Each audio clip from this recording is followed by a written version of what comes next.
Alhamdulillahi Rabbil Alamin, wassalatu wassalamu ala ashrafil mursalin, Nabiyyina wa maulana Muhammadin wa ala alihi wa sahbihi ajma'in. Wa ashhadu an la ilaha illallah wahdahu la syarikalah, wa ashhadu anna Muhammadan abduhu wa rasuluh, sallallahu alaihi wa ala alihi wa sahbihi wa man tabi'ahum bi ihsanin ila yaumiddin. Alhamdulillah, puji syukur kita haturkan kehadirat Allah Subhanahu wa taala. Di kesempatan pagi ini kembali kita melanjutkan kajian rutin dengan membaca buku tafsir salat. Dan insyaallah yang akan kita baca adalah zikir setelah salat. Kita sudah menyelesaikan salat sampai salam, dari mulai takbiratul ihram sampai salam. Dan semoga bisa memberikan perbaikan dari aktivitas sholat yang kita kerjakan lahir batin. Berarti bukunya sudah habis ya? Yang bawa buku, coba mana yang bawa buku? Sudah habis Pak? Halaman terakhir apa Pak di situ Pak?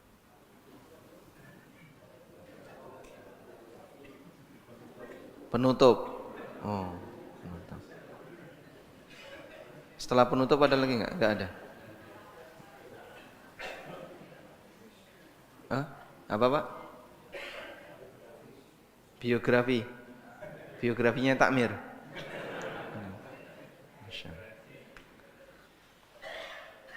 Yang ini tambahan untuk edisi yang baru ya. Zikir setelah sholat. Nanti boleh difotokopi terus disisipkan di situ. Baik. Allah Subhanahu wa taala berfirman di surat Al-Insyirah, fa idza faraghta fansab wa ila rabbika farghab. Fa idza faraghta, apabila kamu sudah selesai, yaitu selesai melaksanakan ibadah, fansab, maka bertahanlah untuk melakukan ibadah berikutnya. Dan salah satunya adalah kita seusai melaksanakan salat, kita tidak selesai ibadah, tapi nyambung dengan ibadah berikutnya. Apa ibadah selesai salat wajib? Berzikir. Sehingga kita diajarkan untuk selalu berzikir selesai ibadah. Apapun bentuk ibadah itu. Coba kita lihat ya. Selesai melaksanakan salat, kita diajarkan untuk zikir. Sebagaimana praktek Nabi sallallahu alaihi wasallam, kana an-nabiyyu sallallahu alaihi wasallam idzan sarafa min salatihi istaghfara thalathan. Nabi sallallahu alaihi wasallam ketika selesai salat, beliau istighfar 3 kali. Astaghfirullah, astaghfirullah, astaghfirullah. Allahumma antas salam wa minkas salam. Dan dilanjut dengan zikir-zikir yang lain. Dan Allah juga berfirman, fa idza qadaitum, gimana kalimatnya? Fa idza qudiyatis salatu fantashiru fil ardi wabtaghu min fadlillahi wadhkurullaha katsira. Apabila Jumatan sudah selesai, maka silahkan bertebaran ke muka bumi untuk mencari karunia Allah. Wadhkurullaha katsira, dan perbanyaklah mengingat Allah. Selesai ibadah puasa, kita diperintahkan untuk zikir. Allah Subhanahu wa taala berfirman berkaitan dengan masalah puasa. Gimana ayatnya? Walitukmilul iddata walitukabbirullaha ala ma hadakum. Dan hendaknya kalian sempurnakan perhitungan ibadah puasa, walitukabbirullaha ala ma hadakum, dan agar kalian banyak mengagungkan nama Allah yang telah memberikan petunjuk kepada kalian. Maka selesai puasa kita ngapain? Takbiran. Kita selesai puasa, takbiran. Selesai melaksanakan ibadah haji juga demikian. Allah Subhanahu wa taala berfirman, fa idza qadaitum manasikakum fadhkurullaha kadzikrikum aba'akum. Apabila kalian sudah menyelesaikan manasik kalian, fadhkurullah, maka perbanyaklah mengingat Allah. Ada sebuah kaidah yang disampaikan oleh Al-Hafidz Ibnu Rajab. Beliau mengatakan semua bentuk ibadah ada ujungnya. Salat ada ujungnya, puasa ada ujungnya, haji umrah ada ujungnya, zakat ada ujungnya. Tapi zikrullah tanpa ujung. Sehingga kita melakukan zikir selesainya kapan? Ketika sudah enggak bernafas. Maka saat hamba itu sudah meninggal, barulah tugas zikir itu selesai. Demikianlah kondisi hamba Allah Subhanahu wa taala. Kita diperintahkan untuk memperbanyak zikir kepada Allah Subhanahu wa taala. Dan penduduk surga mereka selalu berzikir di dalam surga. Yulhamu alaihim at-tasbih.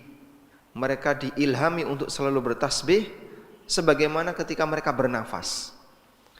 Maka penduduk surga selalu berzikir kepada Allah sebagaimana ketika mereka bernafas. Maka zikrullah itu tanpa ujung. Maka selesai salat, kita tidak kemudian selesai melaksanakan ibadah. Allah Subhanahu wa taala berfirman, "Fa idza qadaitumus salata fadhkurullaha qiyaman wa qu'udan wa 'ala junubikum." Apabila kalian sudah menyelesaikan salat, maka berzikirlah kepada Allah baik dengan berdiri, dengan duduk atau tidur miring. Syariat zikir telah setelah salat melambangkan bahwa ibadah jenis apapun bisa selesai. Namun zikir harus selalu dilakukan tanpa batas waktu dan tempat. Selain itu, zikir seusai salat akan menjadi penambal kekurangan yang terjadi di dalam salat. Demikian juga dengan berzikir, seorang hamba menyambung satu ibadah dengan ibadah berikutnya. Fa idza faragta fansab. Kalau kamu sudah selesai melakukan ibadah, maka lanjutkan dengan ibadah berikutnya. Selanjutnya, ada beragam bacaan zikir setelah salat. Ada banyak ragam zikir setelah salat yang diajarkan Nabi sallallahu alaihi wasallam. Dan para ulama menganjurkan agar kita membaca semuanya, meskipun boleh juga membaca sebagian zikir tanpa membaca yang lain, karena zikir setelah salat sifatnya anjuran. Sehingga kondisinya menyesuaikan. Kalau tidak sedang kajian, Bapak Ibu bisa zikir lebih komplit, lebih lengkap. Ketika waktunya pendek, maka baca yang utama, yang penting, yang punya nilai keutamaan yang besar. Zikrullah tetap kita lakukan, tapi kita pilih karena waktunya lebih pendek. Sekarang kita akan lihat beberapa bacaan zikir setelah salat. Zikir yang pertama, membaca istighfar dan kalimat Allahumma antas salam wa minkas salam tabarakta ya dzal jalali wal ikram. Istighfarnya astaghfirullah 3 kali. Astaghfirullah, astaghfirullah, astaghfirullah. Kalau kemudian lebih panjang boleh enggak, Pak? Silahkan, yang penting istighfar. Astaghfirullah wa atubu ilaihi, astaghfirullah wa atubu ilaihi. Astaghfirullah wa atubu ilaihi, boleh. Yang penting ada istighfar, karena kalimatnya istighfar. Coba kita lihat sumber dari zikir ini. Seorang sahabat yang bernama Thauban. Thauban ini mantan budaknya Nabi sallallahu alaihi wasallam. Beliau bercerita, "Kana Rasulullah sallallahu alaihi wasallam idzan sarafa min salatihi istaghfara thalathan wa qala Allahumma antas salam wa minkas salam tabarakta ya dzal jalali wal ikram. Kata Thauban bahwa Rasulullah sallallahu alaihi wasallam ketika selesai salat beliau beristighfar 3 kali. Namun Thauban tidak menceritakan redaksinya seperti apa. Seperti apa sih redaksi istighfar Nabi sallallahu alaihi wasallam? Thauban hanya menceritakan Nabi sallallahu alaihi wasallam beristighfar berapa kali? 3 kali. Istaghfara thalathan. Dan beliau tidak menceritakan redaksinya. Namun ada keterangan dari Sufyan Ats-Tsauri ketika ditanya kaifa istighfar, kata Sufyan, taqul astaghfirullah, astaghfirullah, astaghfirullah. Kau bisa baca astaghfirullah, astaghfirullah, astaghfirullah. Maka istighfar 3 kali itu membaca astaghfirullah, astaghfirullah. Yang penting pokoknya istighfar. Allahumma antas salam wa minkas salam. Kemudian kata Thauban, lalu Nabi SAW membaca kalimat ini, Allahumma antas salam wa minkas salam tabarakta ya dzal jalali wal ikram. Dan tidak ada redaksi yang lebih panjang seperti yang umumnya kita kenal ya. Allahumma antas salam wa minkas salam. Kemudian wa ilaika ya'udus salam wa adkhilnal jannata daras salam tabarakta rabbana wa ta'alaita ya dzal jalali wal ikram. Atau ada redaksi yang lebih lengkap lagi. Kalau yang disebutkan dalam teks hadis seperti ini cukup singkat dan tidak ada redaksi seperti yang tadi kita baca. Kalau kita disuruh milih, pilih yang masih murni atau yang sudah ditambahi? Baik, silakan Anda pilih yang masih murni. Ya, meskipun nanti ada komen di YouTube, wah, ini kok terlalu kaku, tekstual dan seterusnya. Kalau dzikir tekstual, dzikir dan doa itu tekstual. Karena Nabi SAW selesai sholat nyontohkan kayak gini, ya kita tiru seperti ini. Ada yang nggak setuju, itu urusan masing-masing. Tapi saya menyukai yang sesuai dengan teks hadis. Walaupun dikomentari tekstual dan yang lainnya, inilah yang saya pilih. Ya? Sebab Nabi SAW ketika mengajarkan sesuatu, tentu saja beliau ajarkan yang terbaik, dan ini yang diwahyukan oleh Allah kepada beliau sallallahu alaihi wasallam, sehingga mohon untuk tidak dikoreksi. Dan bagian dari ngoreksi adalah nambahi. Maka mereka yang punya kebiasaan dengan teks panjang tadi, coba diminta, Pak, bacanya yang singkat ini aja. Rasanya kurang lengkap. Rasanya kurang lengkap. Kenapa Anda komentar rasanya kurang lengkap? Padahal ini sudah lengkap. Apakah yang diajarkan Nabi SAW kurang lengkap? Subhanallah. Yang diajarkan Nabi SAW sudah lengkap dan mereka nambahi. Nambahi itu bisa jadi masuk kategori ngoreksi. Nambahi itu bisa jadi masuk kategori memberikan koreksi. Maka bagian dari bentuk sopan santun kepada Rasulullah SAW, apa yang beliau ajarkan jangan ditambahi. Baik, guru saya pernah menceritakan ya. Waktu itu saya SMP, beliau menceritakan begini. Ada seorang petani yang datang kepada seorang kiai. Lalu petani ini mengeluhkan, wahai Mbah Yai, sawah saya diterjang badai, tadi roboh kabeh. Nah, kemudian kiai ini menyarankan, engko nek ana angin ribut kaya ngono, awakmu maca ya hayyu ya qayyum, ya hayyu ya qayyum. Tapi gandeng kuping Jawa, lidah Jawa, kupingnya ya kuping Jawa nggih. Maka saat dinasihati untuk baca ya hayyu ya qayyum, Kata guru saya ini, yang terdengar ya kayuku ya kayumu. Nah, saat gurunya itu ngajari sambil begini, kuku jempol sama jempol dipukulkan. Nah, terus beliau bilang, ketika terjadi musim badai, dia baca kayak gitu, ya kayuku ya kayumu, ya kayuku ya kayumu, ya kayuku ya kayumu. Lalu beliau menyarankan, sing penting ki nurut karo guru. Mbah piyambake niku ngajari A, ngajari B, sing penting nurut karo guru. Itu prinsip yang ditanamkan kepada saya dulu. Dan ini guru saya NU. Guru saya ini NU. Saya punya guru NU, saya punya guru Muhammadiyah ya. Tapi itu jadi pelajaran bagi saya. Penghormatan mereka kepada guru terdekat luar biasa. Nah, saya punya prinsip, berarti penghormatan kita kepada gurunya para guru harus seperti itu.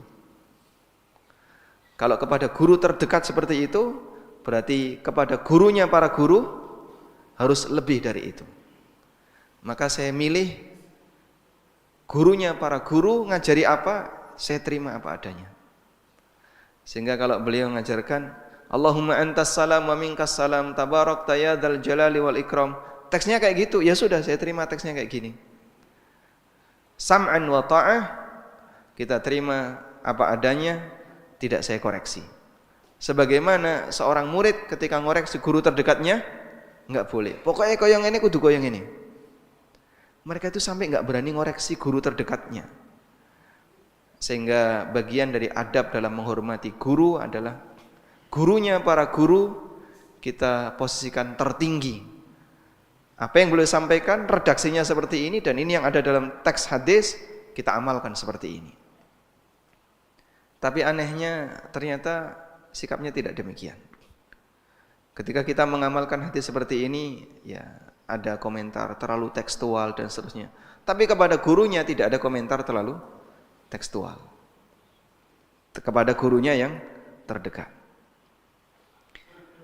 Sehingga setuju tidak setuju, saya punya prinsip ini yang terbaik. Dan demikian pula dzikir-dzikir yang lain, apa yang diberikan Nabi SAW itulah yang terbaik.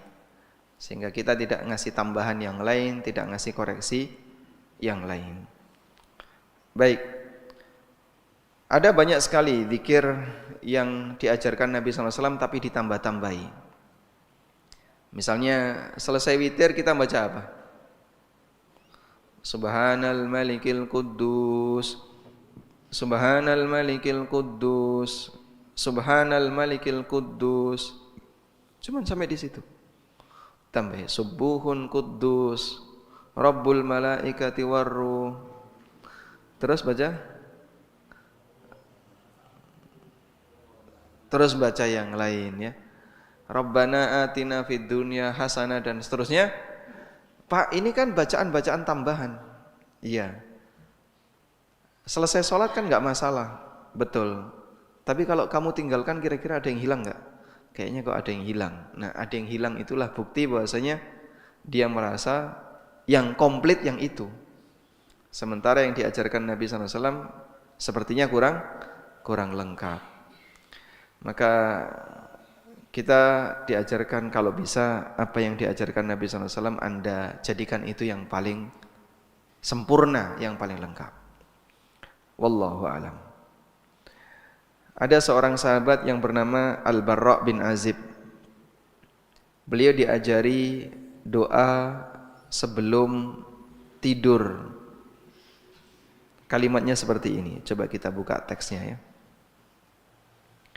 Allahumma inni aslamtu nafsi ilaika wa wajjahtu wajhi ilaika wa fawwadtu amri ilaika raghbatan wa rahbatan ilaika. Kalimatnya ini dari sahabat Al-Barra bin Azib.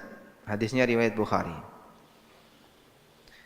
Coba kita lihat, Nabi SAW mengajarkan kepada Al-Barra bin Azib, idza ataita madja'aka, kalau kamu mau tidur, fatawadda wudu'aka lis-shalah, lakukanlah wudu sebagaimana wudumu ketika mau salat.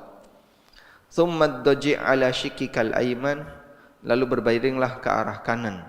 Tsumma qul, lalu bacalah doa ini. Bagaimana teks doanya? Allahumma aslamtu wajhi ilaika wa fawwadtu amri ilaika wa alja'tu dhahri ilaika wa fawwad raghbatan wa rahbatan ilaika la malja'a wa la manja minka illa ilaika. Allahumma amantu bi kitabikal ladzi anzalta wa bi nabiyyikal ladzi arsalta. Sampai di sini ya. Lalu kata Nabi sallallahu alaihi wasallam, fa in mutta min lailatika, kalau kamu mati di malam itu, fa anta 'alal fitrah, kamu mati di atas fitrah. Waj'alhunna akhira ma tatakallamu bihi, jadikan ini sebagai kalimat terakhir yang kamu baca. Qala, kata Al-Barra bin Azib, faradattuha 'alan nabi sallallahu alaihi wasallam, lalu aku ulangi lagi apa yang diajarkan Nabi sallallahu alaihi wasallam. Falamma balagtu, ketika aku sampai pada kalimat ini tadi yang diajarkan Nabi sallallahu alaihi wasallam, redaksinya seperti ini. Allahumma amantu bi kitabikal ladzi anzalta wa bi nabiyyikal ladzi arsalta. Oleh Barra diganti. Oleh Al-Barra diganti. Allahumma amantu bi kitabikal ladzi anzalta wa bi rasulikal ladzi arsalta. Padahal teksnya apa? Wa bi nabiyyika. Qala la, kata Nabi sallallahu alaihi wasallam, jangan. Enggak boleh diganti. Wa nabiyyikal ladzi arsalta, ucapkan amantu bi kitabikal ladzi anzalta wa bi nabiyyikal ladzi arsalta. Sudah? Kita mau komen apa ini? Jadi cuman ganti kata Nabi diganti dengan Rasul. Itu oleh Rasulullah sallallahu alaihi wasallam enggak diizinkan. Apalagi yang nambahi panjang-panjang tadi. Ini dalil yang sangat tegas. Kita mau komen apa? Kok Nabi Muhammad tekstual ya? Masya Allah, nabinya disebut tekstual. Nabi SAW mengajarkan, wa bi nabiyyikal ladzi arsalta. Ini kan artinya, ya Allah, aku beriman kepada kitab yang telah kau turunkan, dan aku beriman kepada nabi yang telah kau utus. Oleh Al-Barra diganti, aku beriman kepada kitab yang kau turunkan dan kepada Rasul yang kau utus. Hanya mengganti kata Nabi dengan kata Rasul. Itu Rasulullah SAW melarang. La, jangan. Wa bi nabiyyikal ladzi arsalta. Ucapkan wa bi nabiyyikal ladzi arsalta. Dipahami ya? Baik. Jadikan ini sebagai apa ya? Prinsip dalam menerima doa. Jadi teks doanya seperti itu, teks dzikirnya seperti itu, silahkan baca seperti itu. Sehingga tidak ditambah-tambahi. Wallahu a'lam. Contohnya selesai adzan kita baca apa? Allahumma shalli ala Muhammad, Allahumma rabba da'wati tammah wa salatil qa'imah, sampai akhir. Kalimat terakhirnya gimana? Wa ba'athu maqamam mahmudanil lati wa'atta innaka la tukhliful mi'ad. Kalimat itu enggak ada di dalil. Innaka la tukhliful mi'ad. Kalimat dalam teks doa adzan, wa ba'athu maqamam mahmudanil lati wa'atta.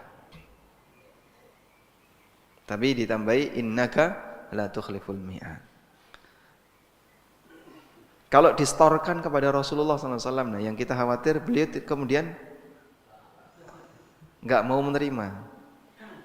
Maka ikuti saja sesuai dengan teks yang ada. Wallahu a'lam. Baik. Sekarang coba kita berikan penjelasan mengenai doa ini atau dzikir ini. Kenapa selesai sholat kita istighfar? Mengapa selesai sholat kita istighfar? Ada dua alasan. Mengapa selesai sholat kita istighfar. Padahal sholat itu maksiat atau bukan? Bukan. Kalau selesai berbuat maksiat istighfar, nyambung enggak? Nyambung. Tapi kalau selesai sholat istighfar, ini hubungannya apa? Nah, muncul pertanyaan seperti itu. Alasannya satu. Ini sebagai bentuk tawadhu. Di hadapan Allah agar tidak ujub. Karena orang selesai ibadah punya potensi ujub. Beribadah hebat, ya. Merasa apa? Hebat. Sehingga seolah-olah dia sudah berhak untuk menjadi calon penduduk surga yang nanti akan pasti masuk surga. Maka merasa ujub seperti ini dihindari. Enggak jaminan salatmu diterima, sehingga sebagai bentuk rasa tawadhu di hadapan Allah, kita mohon ampun kepadanya. Astagfirullah, astagfirullah. Dan semakin tawadhu semakin indah. Seorang manusia semakin tawadhu itu semakin indah. Oleh karena itu, siapapun yang punya karya, pasti di bagian pengantar dia akan minta maaf. Ada orang nulis disertasi, tebal sekali. Kemudian di situ ada bagian pengantar, dia ngasih muqaddimah. Kira-kira gimana? Dia akan menyampaikan sebuah pernyataan. Dalam karya ini tentu saja masih banyak kesalahan dan kekurangan, saya mohon maaf dan seterusnya.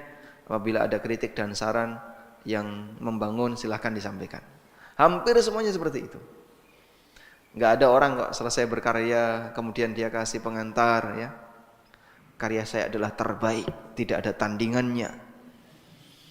Siapa yang mengklaim ada tandingannya berarti dia sombong di hadapan saya. Masya Allah. Malah gak karuan, ya. Sing moco wis enek duluan.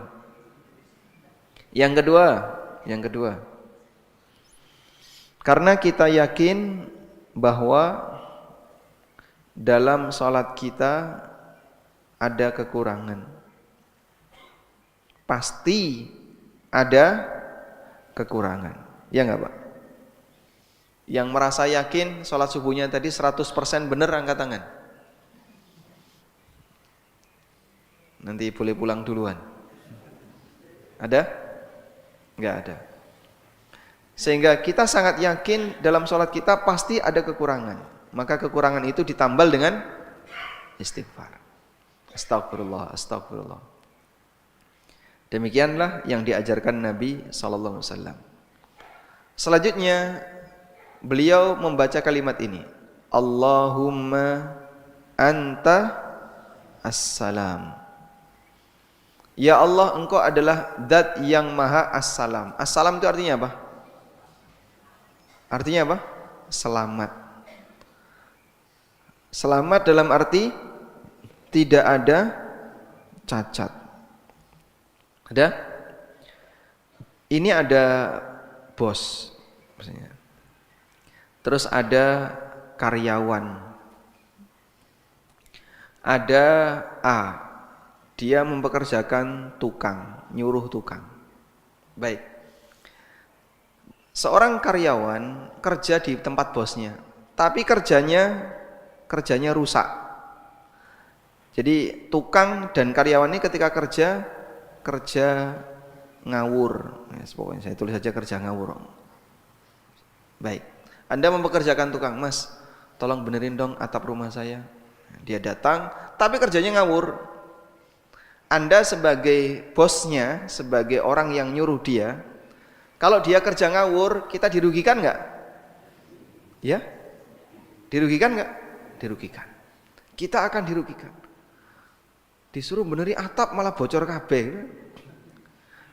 Sehingga setelah datangnya tukang tidak lebih baik daripada sebelum datangnya tukang. Karyawan yang kerjanya ngawur itu akan merusak pekerjaan dan itu merugikan bosnya, pemiliknya. Baik, paham ya di sini ya? Sehingga hamba kalau disuruh hamba yang lain untuk bekerja, kok dia kerjanya ngawur, akan merugikan atasannya. Allah Subhanahu wa taala memerintahkan kepada hamba untuk ibadah. Tapi ibadahnya hamba ini ngawur. Ada yang sholat secepat kilat, ya. Ada yang puasa tapi tidak berkualitas. Ada yang haji dan umroh tapi rusak haji dan umrohnya. Apakah merugikan Allah? Apakah merugikan Allah? Sama sekali tidak. Mereka yang sholatnya ngawur Pak, secepat kilat tuh, pas taraweh ya, gak karuan itu. Kira-kira kuasa Allah berkurang gak? Tidak. Apakah kekayaan Allah berkurang? Tidak. Maka hamba ketika ibadah dan dia rusak ibadahnya, sepeser pun tidak merugikan Allah. Allahumma antas salam wa minkas salam. Ya Allah, dalam sholatku ada banyak yang kurang. Aku mohon ampun kepadamu. Tapi Engkau zat yang maha selamat, bebas dari cacat apapun, walaupun ibadahku rusak. Karena Allah tidak dirugikan ketika sang hamba rusak pada saat dia ibadah. Bisa dipahami ya? Subhanallah. Demikianlah kaitan kenapa kita membaca Allahumma antas salam wa minkas salam tabarakta ya dzal jalali wal ikram, dan kita mengikrarkan Allah tetap maha mulia dan maha tinggi, wahai zat yang memiliki keagungan dan kemuliaan. Masya Allah. Baik, maka Bapak Ibu ketika membaca seperti ini, batinnya itu sambil diiringi dengan perenungan. Astagfirullah, astagfirullah, astagfirullah. Allahumma antas salam wa minkas salam. Ya Allah, Engkau zat yang maha selamat, tidak ada cacat. Walaupun salatku penuh dengan cacat. Mungkin gak khusyuk, mungkin tadi lupa ketika mengucapkan sesuatu, gak benar dan seterusnya. Wallahu a'lam. Sekarang kita lanjutkan. Zikir yang kedua, membaca tahlil dan zikir. La ilaha illallah wahdahu la syarikalah, lahul mulku wa lahul hamdu wa huwa ala kulli syai'in qadir. Allahumma la mani'a lima a'taita wa la mu'tiya lima mana'ta wa la yanfa'u dzal jaddi minkal jadd. Kita baca ini, la ilaha illallah wahdahu la syarikalah, lahul mulku wa lahul hamdu wa huwa ala kulli syai'in qadir. Sudah? Terus baca ini. Allahumma la mani'a lima a'tait. Ya Allah, tidak ada yang bisa menghalangi apa yang Kau berikan. Kalau Allah kasih hidayah, enggak bakalan ada orang yang bisa menghalangi.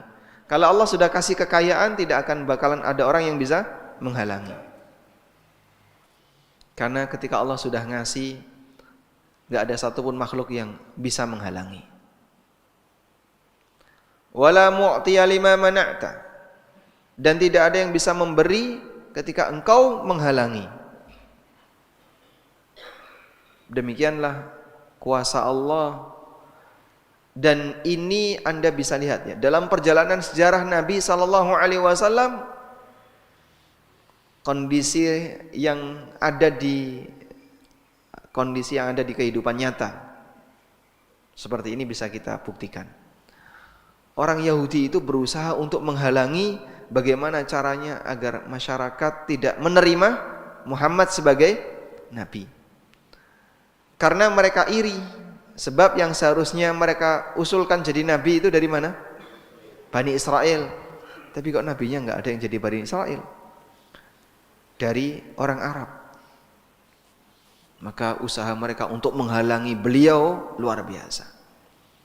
Dan Masya Allah, banyak orang Arab yang mau menerima beliau Sallallahu Alaihi Wasallam. Padahal aneka penipuan yang dilakukan oleh orang Yahudi untuk menggagalkan itu luar biasa. Karena begini Pak, bagi masyarakat Arab, Yahudi itu dianggap sebagai guru, sebab mereka punya kitab. Makanya mereka disebut ahli kitab. Sampai sebagian di antara mereka yang tanya, betul nggak sih Muhammad itu nabi terakhir seperti yang termaktub dalam kitabmu? Karena mereka sudah pernah bercerita dalam kitab kami besok akan ada nabi terakhir. Aneka ciri-cirinya sudah ada di sini. Saat Nabi Muhammad SAW hadir di hadapan masyarakat, Sebagian orang Arab tuh tanya, konsultasinya ke Yahudi. Betul enggak itu nabi terakhir seperti yang pernah diceritakan dalam bukumu? Tapi mereka bohong, penipu, dan mereka menyembunyikan itu. Sehingga mereka menyembunyikan kebenaran itu, padahal Allah Subhanahu wa taala telah mengambil janji kepada mereka untuk menyampaikannya kepada umat manusia. Maka usaha apapun yang mereka lakukan untuk menghalangi enggak berhasil ketika Allah sudah menakdirkan untuk memberikannya. Sebaliknya, wala mu'tiya, dan tidak ada yang bisa memberi jika Allah menghalangi. Walaupun Nabi SAW sudah berusaha semaksimal mungkin untuk mendakwai Abu Talib, kurang apa ya? Hidup bersama itu. Nabi Muhammad SAW dengan Abu Talib hidupnya satu rumah, hidup bersama.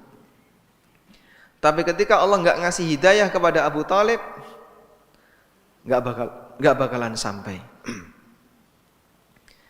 Ibrahim dengan bapaknya tinggal bersama. Ibrahim sudah berkali-kali memberikan arahan kepada bapaknya, tapi ketika Allah nggak ngasih hidayah, nggak sampai. Demikian pula yang lainnya. Maka kita bersyukur kepada Allah ketika Allah berikan hidayah kepada kita, walaupun mungkin kita tidak dekat hubungannya dengan Nabi Muhammad SAW. Dalam arti tempat kita jauh dari beliau, kemudian waktu kita juga jauh dari beliau, nasab kita juga jauh dari beliau sallallahu alaihi wasallam. Wala yanfa'u dzal jaddi minkal jadd, dan pemilik al-jadd, pemilik al-jadd artinya semua yang dibanggakan oleh manusia. Apa saja? Kekayaan, kekuasaan, status sosial, kekuatan fisik, semua yang dibanggakan oleh manusia itu namanya al-jadd. Orang merasa bangga ketika fisiknya sehat, gagah, kuat. Dia merasa bangga ketika dia punya kekayaan yang melimpah. Dia merasa bangga ketika dia punya kekuasaan, punya aneka kelebihan yang dibanggakan manusia, ini namanya al-jadd. Itu semuanya tidak bermanfaat di hadapanmu ya Allah. Wala yanfa'u dzal jaddi, pemilik semua kebanggaan itu minka di hadapanmu tidak akan mendapatkan manfaat al-jaddu dari apa yang mereka banggakan. Anak misalnya, ada orang tua membanggakan anak. Apakah orang tua bisa mendapatkan manfaat dari anak ini di hadapan Allah? Tidak. Yauma la yanfa'u malun wala banun illa man atallaha biqalbin salim. Pada hari di mana harta dan anak enggak memberikan manfaat, yaitu hari kiamat, kecuali bagi mereka yang datang di hadapan Allah dengan hati yang salim. Baik. Sehingga apapun yang kita banggakan di hadapan Allah enggak ada artinya sama sekali. Maka kenapa harus dibanggakan? Kalaupun diberi oleh Allah kelebihan, seharusnya sikap yang benar adalah tawadhu dan tidak sombong dengan itu, agar kita tidak menjadi bermaksiat gara-gara nikmat Allah Ta'ala. Dari Al-Mughirah bin Syu'bah radhiyallahu anhu, beliau bercerita, aku mendengar Nabi SAW bersabda, khalfas salah, seusai salat. Kata Mughirah, khalfas salah, seusai salat. La ilaha illallah wahdahu la syarikalah, lahul mulku wa lahul hamdu wa huwa ala kulli syai'in qadir. Allahumma la mani'a lima a'taita wa la mu'tiya lima mana'ta wa la yanfa'u dzal jaddi minkal jadd. Ini ada yang hilang ya teks hadisnya. Lahul mulku wa lahul hamdu wa huwa ala kulli syai'in qadir. Kemudian baca Allahumma la mani'a lima a'taita wa la mu'tiya lima mana'ta wa la yanfa'u dzal jaddi minkal jaddu. Nah, insyaallah bisa dihafalkan? Bisa ya? Ini sudah hafal ya? Alhamdulillah. Baik.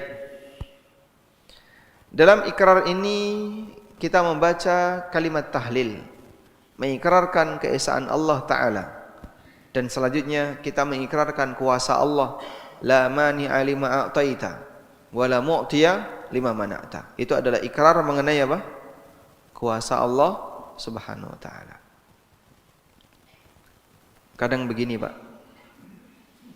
Ada orang tua punya beberapa anak ya. Anak 1, 2, 3, 4 misalnya. Kabeh wis mentas, Pak. Ini C, D, E, F. Laki, perempuan, laki, perempuan. Kira-kira, Pak, rasa sayang orang tua kepada anak itu sama atau beda, Pak? Beda. Ada anak yang lebih disayang orang tua, ada yang lebih dikasihani. Ya, enggak seberapa disayangi tapi dikasihani. Misalnya,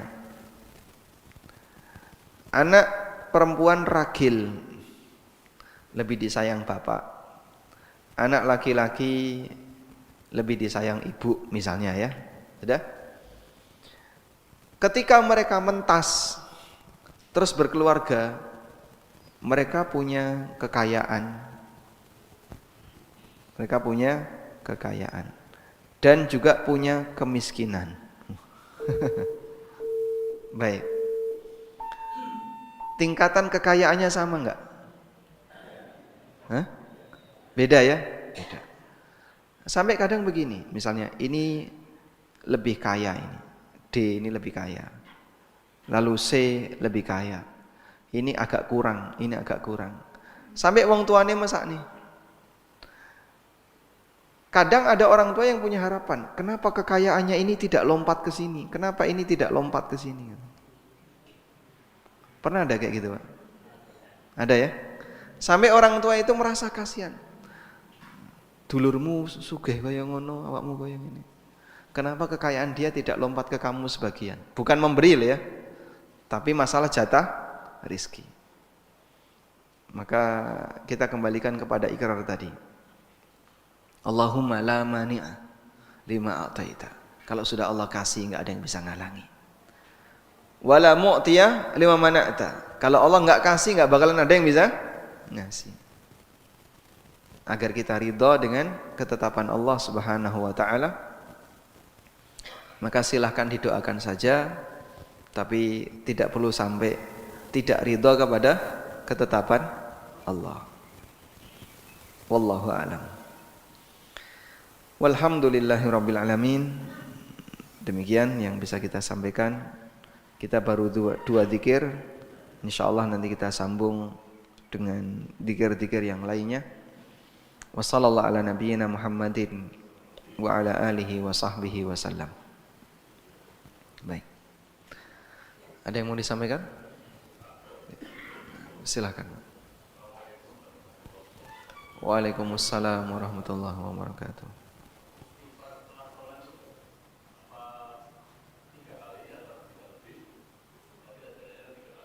Iya.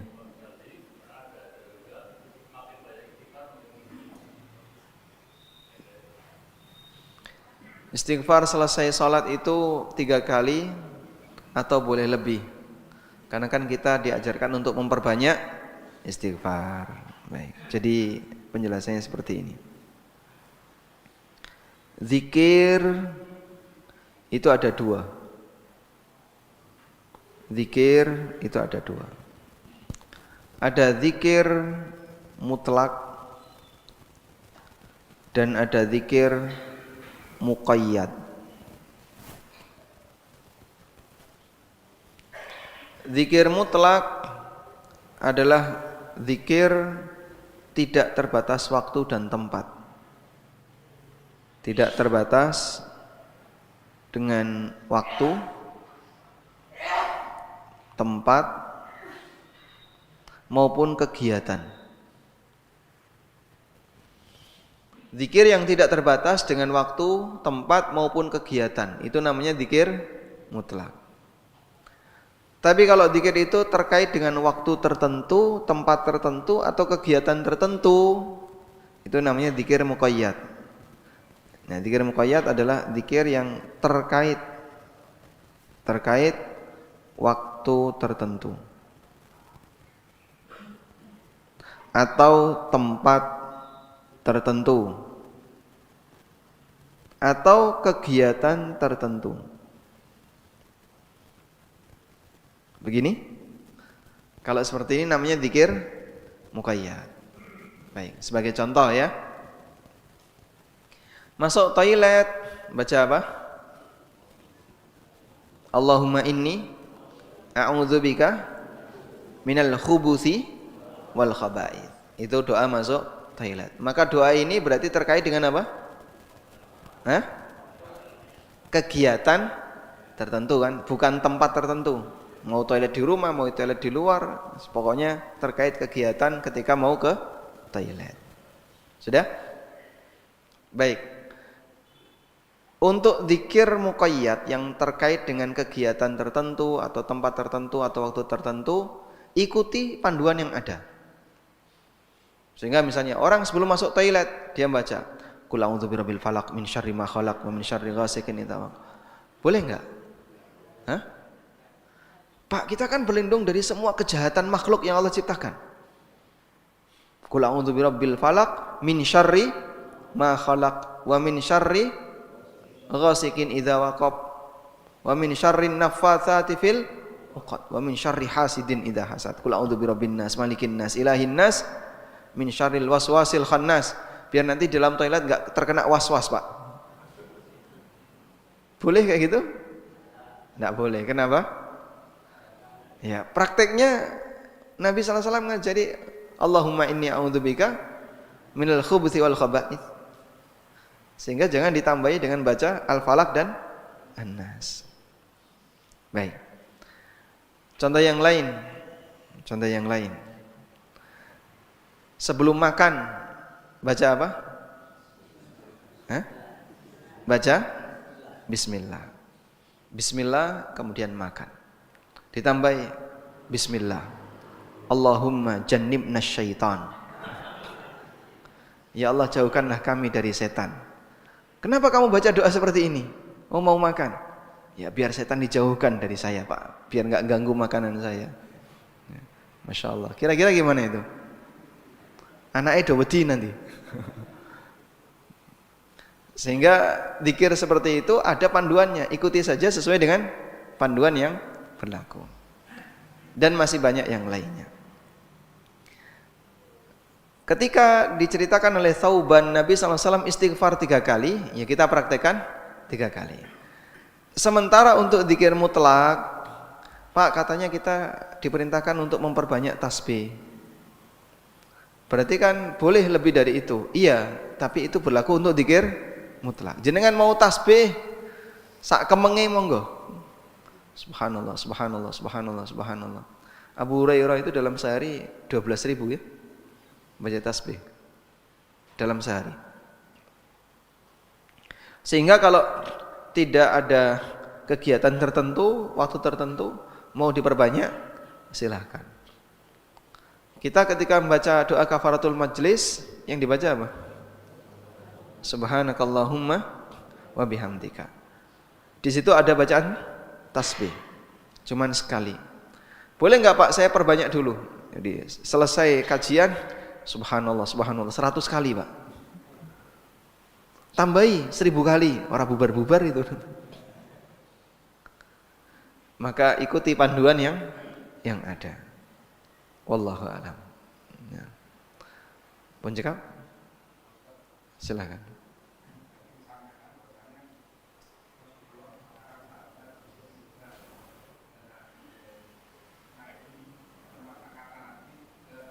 Diganti kata Rasul.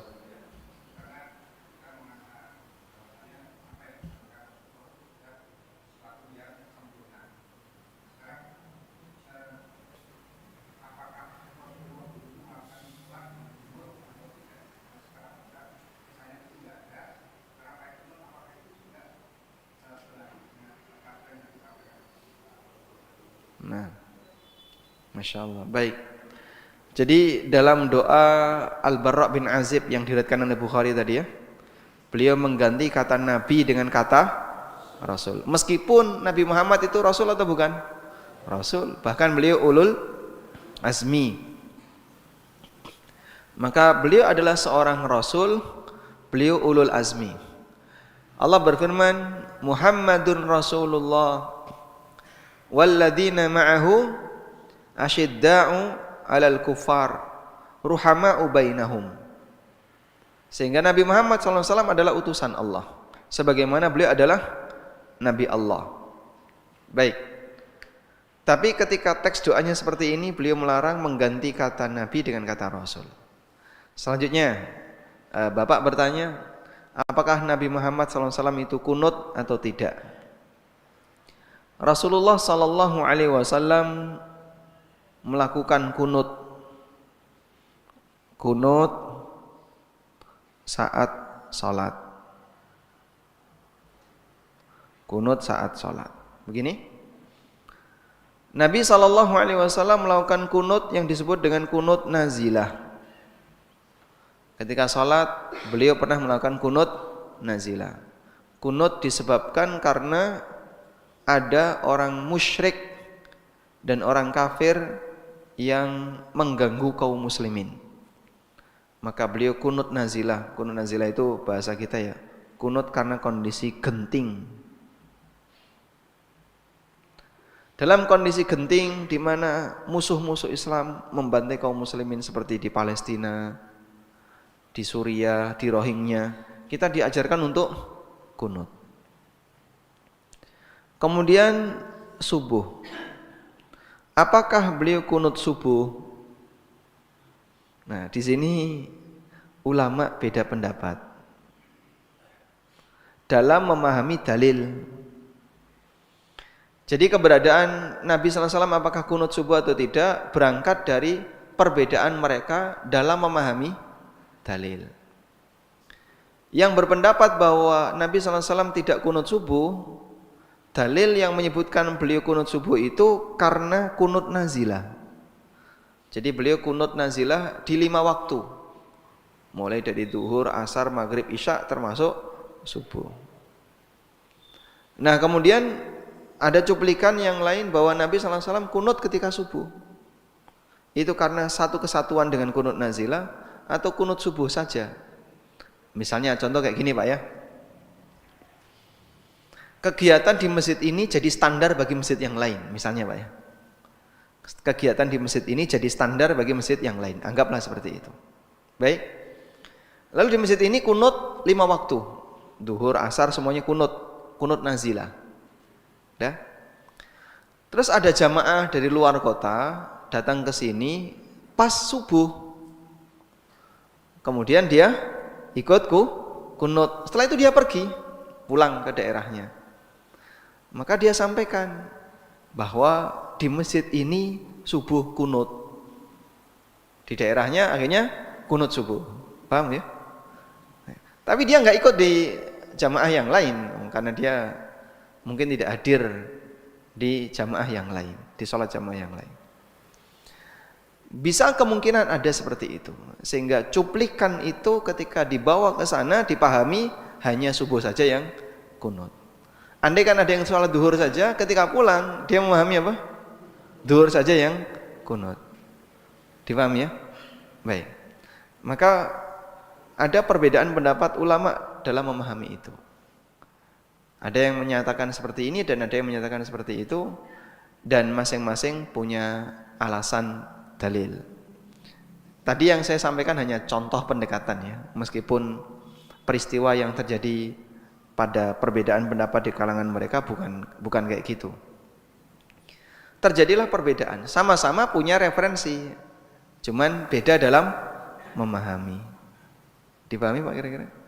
Sehingga keberadaan kunut subuh itu betul pernah dilakukan oleh Nabi SAW, tapi apakah itu terus-terusan? Ataukah beliau baca kunut subuh itu hanya pada saat kunut nazilah? Ada khilaf di antara para ulama. Wallahu a'lam. Penjawab? Baik. Masya Allah. Sudah jam 6. Pripun? Jenengan? Nih. Waalaikumsalam warahmatullahi wabarakatuh.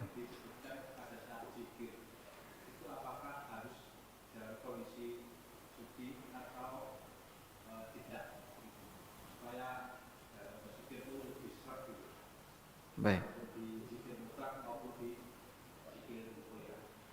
Baik. Masya Allah. Kalau orang mau zikir, apakah harus dalam kondisi suci atau tidak? Yang ideal dalam kondisi suci. Makanya kita disyariatkan untuk selalu menjaga wudu. Cuman masalahnya Pak, kalau sering keluar itu ya susah untuk jaga wudu. Selesai wudu, begitu keluar toilet ngentut. Melbu meneh wudu, metu ngentut meneh kan.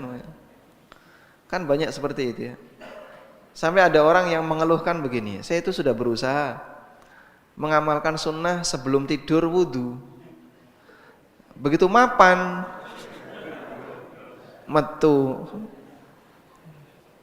Memang kualitas lambung kita dengan lambung mereka beda, Pak. Mereka itu orang yang jarang makan. Jadi orang-orang soleh yang kita kenal siapapun namanya, itu orang yang jarang makan. Jarang makan bukan berarti nggak pernah makan ya. Artinya makannya sedikit, makannya terbatas, sering puasa dan seterusnya.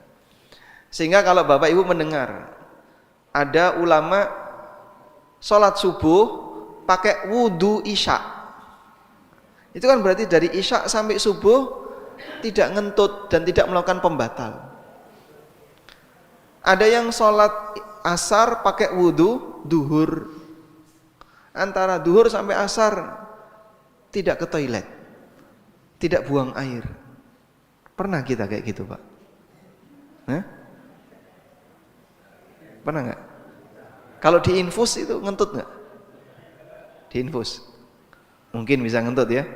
Namanya orang ketika ada angin di lambungnya dia pasti akan bisa ngentut. Baik. Maka dalam kondisi ini kalau kita bisa jaga wudu bagus. Tapi ada dzikir muqayyad yang tidak harus dalam kondisi suci dan mustahil dalam kondisi suci. Seperti ketika masuk toilet. Sebelum kamu baca doa masuk toilet, kamu wudu dulu. Wudu, keluar, Allahumma inni a'udzubika minal khubuthi wal khaba'ith, melbu meneh. Ini akan sangat merepotkan ya, dan tidak harus demikian. Maka zikir tidak harus bersuci, tapi kalau dalam kondisi suci lebih bagus. Wallahu a'lam. Wassallallahu ala nabiyyina Muhammadin wa ala alihi wa sahbihi wasallam. Wa akhiru da'wana anil hamdulillahi rabbil alamin. Subhanakallahumma wa bihamdika asyhadu an la ilaha illa anta astaghfiruka wa atubu ilaik. Wassalamualaikum warahmatullahi wabarakatuh.